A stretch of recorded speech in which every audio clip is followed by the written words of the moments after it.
సత్యమూర్తి గారు, వాస్తవానికి భారతదేశంలో కాదు దాదాపు 80 దేశాలలో ఏదైతే పొదుపు చర్యలు తీసుకుంటున్నటువంటి భాగంలో అన్ని రేట్లు పెరిగిపోయాయి.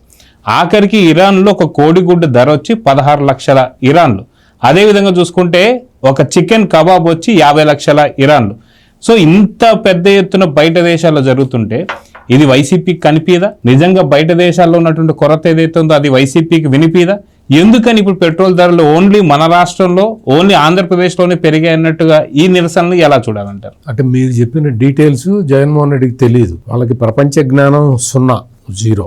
అందుకని ఎక్కడ ఏం జరుగుతున్నది, యుద్ధం జరుగుతున్నది, ఎక్కడ జరుగుతుంది, హార్మోజ్ జలసంధి ఎట్లా మూసేశారు, ఎందుకు మూసేశారు, అసలు అమెరికాకి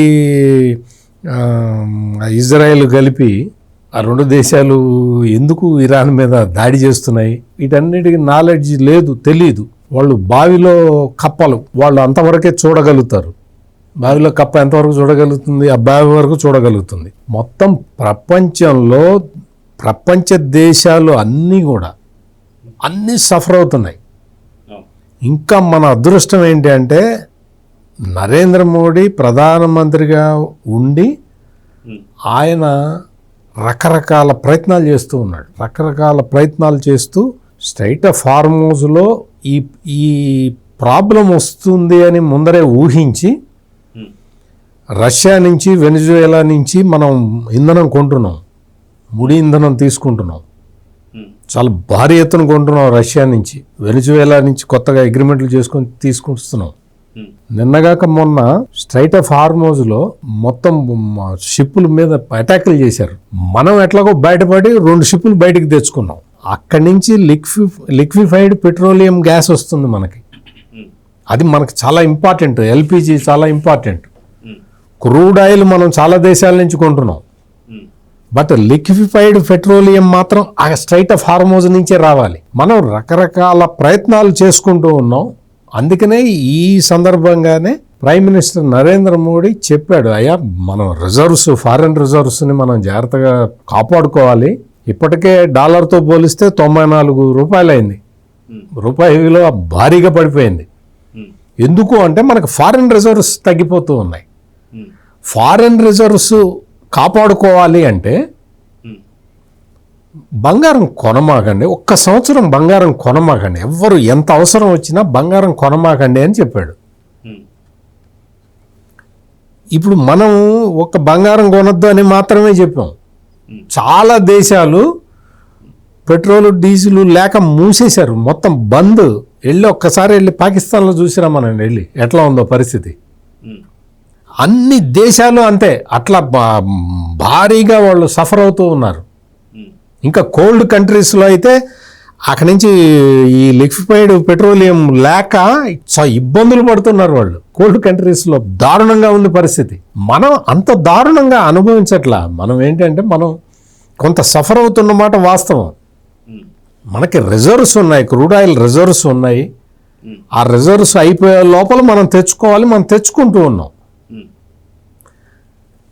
అంటే మన దేశ వ్యవస్థ, ఆర్థిక వ్యవస్థ పటిష్టంగా ఉంది కాబట్టి మనం మేనేజ్ చేసుకోగలుగుతున్నాం. నిన్నగాక మొన్న మీకు ఆంధ్రప్రదేశ్లో ఈ పెట్రోల్ బంకు, డీజిల్ బంకుల వాళ్ళకి క్రెడిట్ అడ్జస్ట్మెంట్ మార్చారు.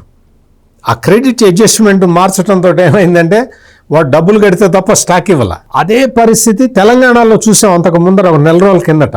మొత్తం తెలంగాణలో మొత్తం పెట్రోల్, డీజిల్ మొత్తం బంద్ అయిపోయింది.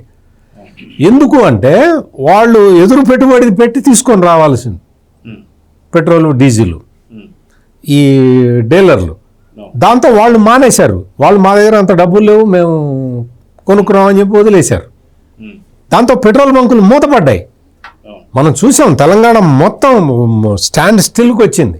ఆ తర్వాత సేమ్ థింగ్ ఒక 20 రోజుల తర్వాత, 30 రోజుల తర్వాత ఆంధ్రప్రదేశ్లో వచ్చింది. ఆంధ్రప్రదేశ్లో ఎప్పుడైతే అది రాగానే వెంటనే ముఖ్యమంత్రి చంద్రబాబు నాయుడు రివ్యూ మీటింగ్ పెట్టుకున్నాడు. చెప్పాడు మీరు పేమెంట్ అడ్జస్ట్మెంట్ చేయాల్సిందే అని చెప్పి, వాళ్ళ మీద లేకపోతే మీ లైసెన్సులు రద్దు చేస్తానని చెప్పాడు. 2 రోజుల్లో సెట్ అయింది, 2 డేస్లో సెట్ అయిపోయింది. ఈ లోపల ఈ వైసీపీ వీళ్ళకి ఏమనాలి, వీళ్ళకు ఒక మంచి అంటే మరి సైకో అనేది పాత పదం, వాళ్ళకి ఆల్రెడీ ఉన్నది. ఈ అజ్ఞానులు అందాం మనం, సైకో అంటాం ఎందుకు, రాజకీయ నాయకుల్లాగా. అందుకని ఈ అజ్ఞానులకి వాళ్ళు అప్పుడే మొదలు పెట్టారు. అయిపోయింది పెట్రోల్, అయిపోయింది డీజిల్, అయిపోయింది పెట్రోల్, అయిపోయింది, Chandrababu fail, Chandrababu fail, Chandrababu fail, Chandrababu fail. 2 రోజుల్లో సెట్ చేశారు. మరి Chandrababu pass, Chandrababu pass, Chandrababu pass అనాలి కదా, అన్నారా? అన్నారు. ఇప్పుడు మళ్ళీ మొదలు పెట్టారు. ఇప్పుడు మళ్ళీ ఏం మొదలు పెట్టారు? పెట్రోల్ పెరిగింది, డీజిల్ పెరిగింది. ఇదేనా మమ్మల్ని అప్పుడు తిట్టావు, బాధుడే బాధుడే అని చెప్పి మమ్మల్ని అన్నావు, ఇప్పుడు నువ్వేంది అన్న. ఈ జగన్మోహన్ రెడ్డి దాదాపుగా 34 రూపాయల సెస్ వేసాడు. మొత్తం సెస్ భారీ ఎత్తున సెస్ వేసాడు. దేశంలో ఏ రాష్ట్రంలో లేనన్ని పెట్రోల్ రేట్లు ఆంధ్రప్రదేశ్ పెట్రోల్ డీజిల్ రేట్లు ఆ స్థాయికి జగన్మోహన్ రెడ్డి 5 సంవత్సరాల కాలంలో ఉంది. సెస్ తగ్గించమంటే నేను తగ్గించను అన్నాడు. వ్యాట్ మీద సెస్ వేసాడు. 2 సార్లు పెట్రోల్ డీజిల్ ధరలు పెంచాడు జగన్మోహన్ రెడ్డి. కేంద్రం పెంచక ముందరే, కేంద్రం పెంచలా, జగన్మోహన్ రెడ్డి పెంచాడు. దాదాపు 36 రూపాయలు ఏమో పెంచినట్టు. అటువంటి జగన్మోహన్ రెడ్డి వచ్చి ఇప్పుడు నేను ధర్నా చేస్తాను, నీకు ప్రపంచంలో ఏం జరుగుతుందో ఫస్ట్ తెలుసుకో జగన్మోహన్ రెడ్డి. మీరు అడుగుతారు జగన్మోహన్ రెడ్డి పార్టిసిపేట్ చేశాడా అని అడుగుతాడు. జగన్మోహన్ రెడ్డి ఐడియానే కదా ఇది, అతను పార్టిసిపేట్ చేసినా చేయకపోయినా. అంటే వాళ్ళ నేతలందరినీ కూడా ముందుకు దోసి ఎండలో ఎందుకు వస్తాడు? ఎండ ఎంత ఉంది? 45 degrees ఉంది. ఇవాళ విజయవాడలో 45 ఉంది. ఎండలో పాపం జగన్మోహన్ రెడ్డి రాగలుగుతాడా బయటికి? అత్యవసరం అయితే మీరు అట్లా అడగకూడదు. మీరు జగన్మోహన్ రెడ్డిని ఇబ్బంది పెట్టే క్వశ్చన్లు అడగకూడదు. 45 degrees ఉంది, బయటికి వెళ్తే అట ఒక 2 నిమిషాలు అక్కడ ఉంటే కాలిపోతున్నది స్కిన్ మొత్తం. అటువంటి దారుణమైన పరిస్థితుల్లో జగన్మోహన్ రెడ్డి బయటికి ఎందుకు వస్తాడు? రాడు, ఎట్టి పరిస్థితుల్లో రాడు. మీరు ఇంకెప్పుడు ఆ క్వశ్చన్ అడగమాకండి జగన్మోహన్ రెడ్డిని. నువ్వు వచ్చావా ఫీజు పోరుకు వచ్చావా, నువ్వు రైతు పోరుకు వచ్చావా, నువ్వు మెడికల్ కాలేజీల పోరుకు వచ్చావా, నువ్వు ఇప్పుడు వచ్చావా అంటే రాడట. ఎండలో రాడు.